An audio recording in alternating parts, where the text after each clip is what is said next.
First of all, you need to know them for your own life. Because you got to know that there are differences in intelligence. It's really important. If you go into a job and you're not smart enough for that job, you're going to have one bloody miserable time. And you're going to make life wretched for the people around you because you won't be able to handle the position. And as you climb hierarchies of competence, the demand on fluid intelligence increases.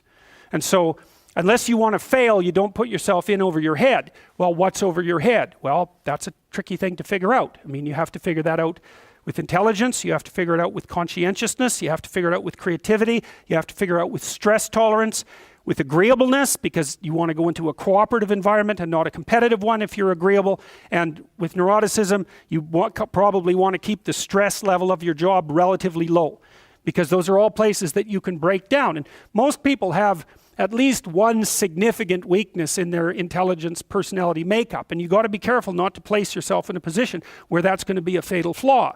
But what you really want to do, as far as I can tell, if you want to maximize your chances for both success and let's say well-being, is you want to find a strata of occupation in which you would have an intelligence that would put you in the upper quartile. That's perfect. Then you're a big fish in a small pond.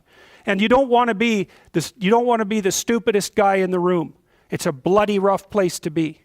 So, and you probably don't want to be the smartest guy in the room either, because what that probably means is you should be in a different room, right? You should look at a place where if you're right at the top, you've mastered it. It's time to go somewhere where you're a little lower so that you've got something to climb up for.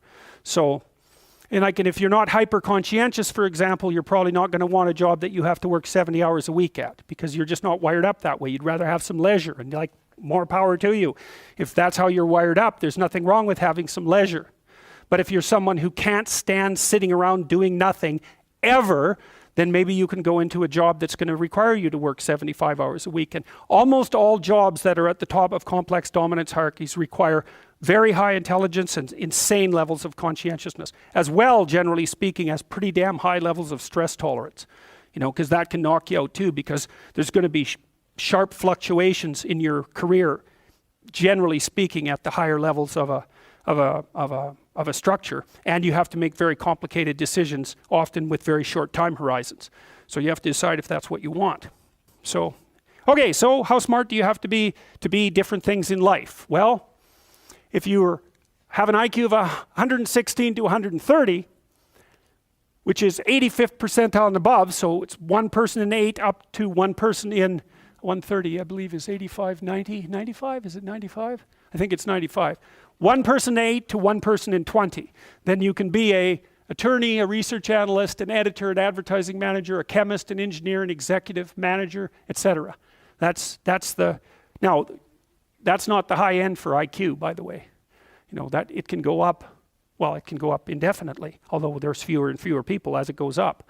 So if you want to be the best at what you're doing, bar none, then having an IQ of above 145 is a necessity, and maybe you're pushing 160 in some situations, and maybe that's making you one person in 10,000 or even one person in 100,000.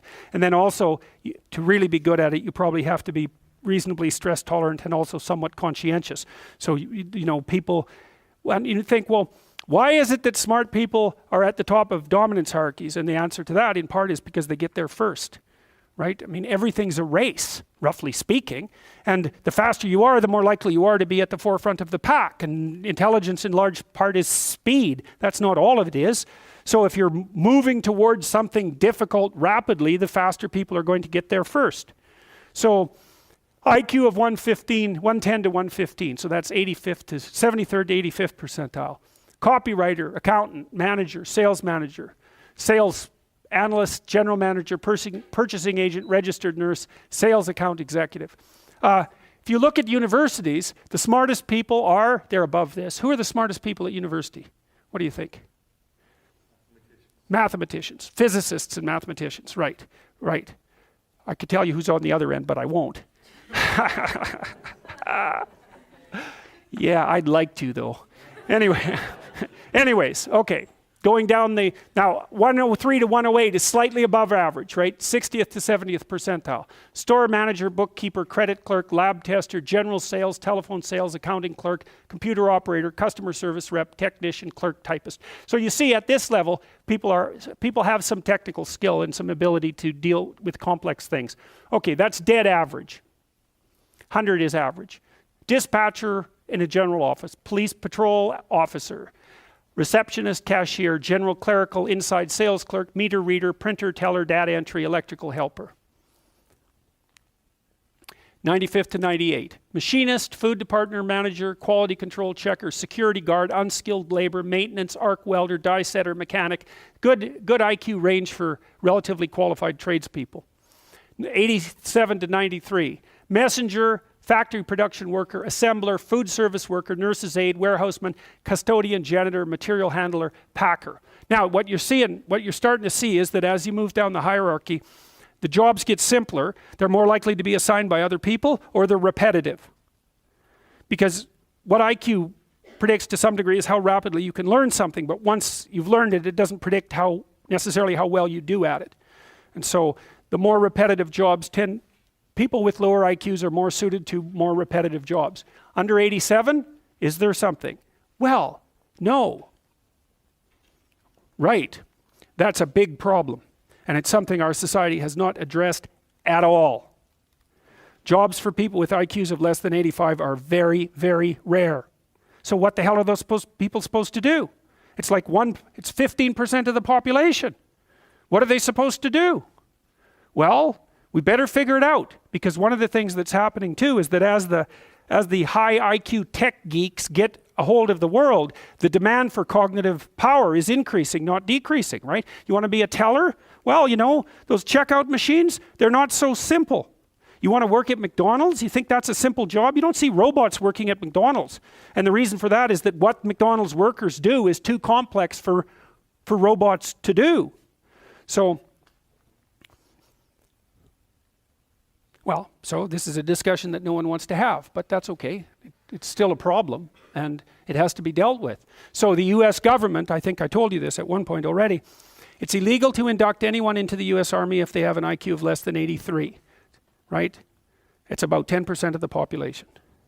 Because the U.S. Army, and they've been doing IQ testing since IQ testing began, because they want everybody they can possibly get into the Army, because in peacetime, they use it as a way of moving people up the socioeconomic ladder, and in wartime, well, obviously, you need as many soldiers as you can get your hands on.